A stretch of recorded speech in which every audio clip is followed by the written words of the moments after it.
Bushmaster, and you are now entering Cinema Chop Shop. Enjoy your day. Hey, David Wong, tutti fucking fruity. People have waited in line just to share this experience of Venom, Candyman, Night of the Living Dead, The Rock, Final Destination. But I want you to know you are now entering the Cinema Chop Shop with a top and a pop. Boom, boom, bop.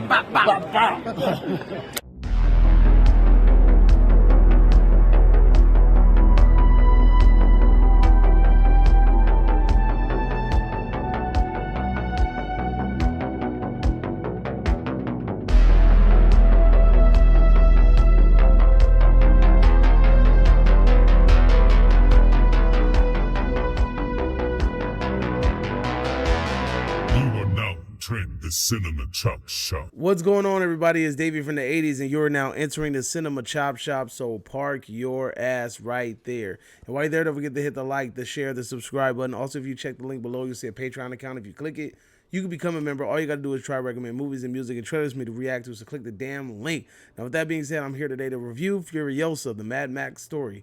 So this movie is directed by George Miller, who did all the other Mad Max films, and then also starring Anna Taylor-Joy and also Chris Hemsworth. So we kind of see the continuation of, not continuation, but we get a prequel to Furiosa. So we get to find out about her whole backstory, and then we kind of get this cool little, basically, prequel to Mad Max Fury Road, which to me was actually pretty fun. Like I really enjoyed Mad Max Fury Road a lot. So it was really cool to watch the development of this character. Now, this movie does have a hefty runtime. The movie is 2 hours and 30 minutes. And the biggest question mark I had going into this film is Chris Hemsworth. I'm not a really huge fan of Chris Hemsworth, in my opinion. He's like, I just don't like, he's too jokey. His face just irritates me. I don't know, him and Jason Momoa just have that they just do that to me. I just don't like them. And went into this movie, and I just told myself, you know what? I'm going to give Chris Hemsworth a chance. I'm actually going to give him a chance. I'm going to give him a trial. I'm not going to judge him too harshly. And honestly, he did all right. He did pretty good. I thoroughly enjoyed his character. But do I think that maybe somebody else could have done exactly what he did and probably a little bit better? Hell yeah, dude. Like, give me Richard Brake. I think Richard Brake would have did a magnificent job. I think freaking, what's homie's name from freaking The Thing that I'm driving? I have a freaking blank right now. He was also in Death Proof. The name I was thinking of was Kurt Russell. There you go. So Kurt Russell would have did a fantastic job in this movie. And it's, I mean, I get it. You know, Mad Max has a little jokiness to it. But I really felt like it would have been Kurt Russell or Richard Brake or somebody a little bit more, taking it a little bit more serious. I think that that role would have got taken over the top. But again, Thor did a pretty good job, and I mean, I can't get mad at it. He did all right. Anna Joy Taylor also does a good job at Furiosa, but I'm gonna warn you guys now. It's not a huge dialogue driven role. It's a lot of body language role, and she comes off as fierce. She comes off as angry. She comes off as threatening. And you know what? Hey, that's all I need. That's all I need from you. Just stare at the camera and look mad. That's all we need. We just need. She was able to captivate the audience and get that emotion stirring within you just by kind of looking at you, just by looking at her facial expressions. And learning her backstory was such a heart-wrenching thing. But again, this movie really just follows Furiosa from a child to kind of like an adolescent and then into adulthood. And we just see how she became the person that she became in Mad Man. I was about to say Madman Mars. And Mad Max Fury Road, right? The one thing, I have two gripes with this movie. One, the CGI in certain scenes was so noticeable, and it was kind of bad. There's a scene where there's a horseback riding scene in this movie, and just there was somebody just jumping on top of the horse, and when they got on top of the horse, the motion and the mannerism looked so inhuman. You know what I'm saying? Like it looked badly done. It really felt like a glitch, like, which is like, and then she was just on the back of the horse. And there's just certain scenes where like that were shot from above that I felt like would have looked a lot better if they were actual shots, like actual live shots of real footage being shot. I felt like it took a lot away from the movie by using CGI and kind of like cutting corners, in my opinion. Another gripe that I had with this movie was it felt a little rushed at times.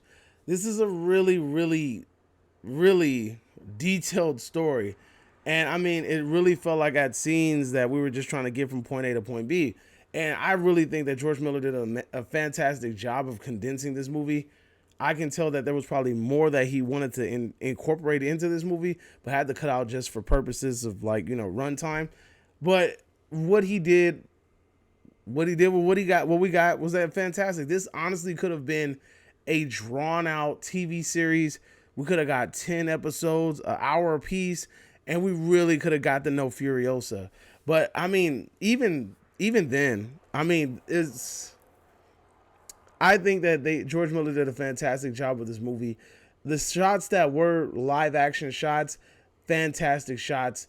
The CGI could have been a little bit better, but at the same time, the story was just so well written and so captivating, and we really got to understand who Furiosa was, a little bit about her background, and it kind of expanded on the Mad Max lore. And a lot of people were wondering, you know, does Mad Max show up in this movie? And there's a brief cameo of Mad Max in this movie. Is there post-credit scenes in this movie? Not really, but what's involved at the end of the movie kind of tells you where Furiosa lands in the Mad Max series. You get what I'm saying? But overall, like I said, I have fun with this movie. Looking at the creative designs of some of the vehicles in this movie, captivating. You have some of the cool the one thing, okay, so there's another thing, another gripe. There's one scene, and this is what I'm talking about, the runtime. You know, things, you can only do so much in so much time. There's one scene that I really, really wanted to see. It's a scene that's supposed to be like a big fight, a big battle. And I felt like it would have been really cool to at least see a little glimpse of it, but we only really see the aftermath of it. And maybe it would have cost too much money to make. Maybe it would have took too much CGI to make. Who knows? But overall, that was one thing that I was kind of looking forward to. When they kept building up to it, they built it up to it, and it didn't happen. If you guys are familiar with the show like Shogun, right? Shogun felt like it built up for this battle. It built you up for this battle. You're like, all right, I'm getting hyped. And then we about to see this big ass battle. And then it kind of just like, you have somebody narrating it and then telling you what the end result was, you know? And I really wish we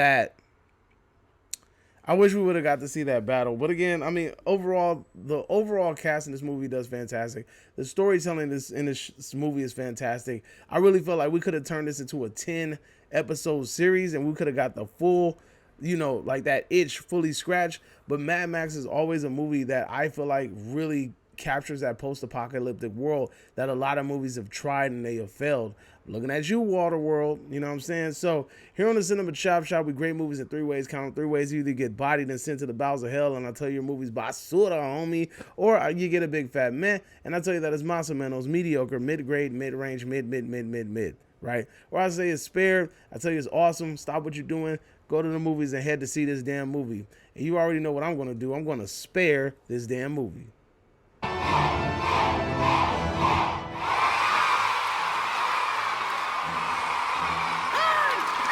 He ain't earned the death. He ain't earned the death at my hands. God's only man, spared by the butcher.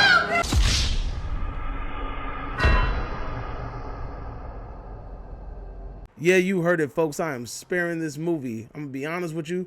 This movie was fantastic. It was phenomenal. And I had a whole lot of fun with it. You know what I'm saying? I mean, aside from the small little gripes, like, you know, Chris Hemsworth and some of the CGI. But overall, I had fun with the movie. I really wish and I hope that maybe there's a director's cut of this movie, because I would love to see the full-length version of this. George Miller does it again. I would head to the movie theaters if I were you. And that's all I got. Let me know if you agree or disagree, whatever the case may be. Drop it in the comment section down below. And you are now exiting the Cinema Chop Shop. Hope you guys have a magnificent day. And adios, homies. I want to play a game. Subscribe now. The choice is yours.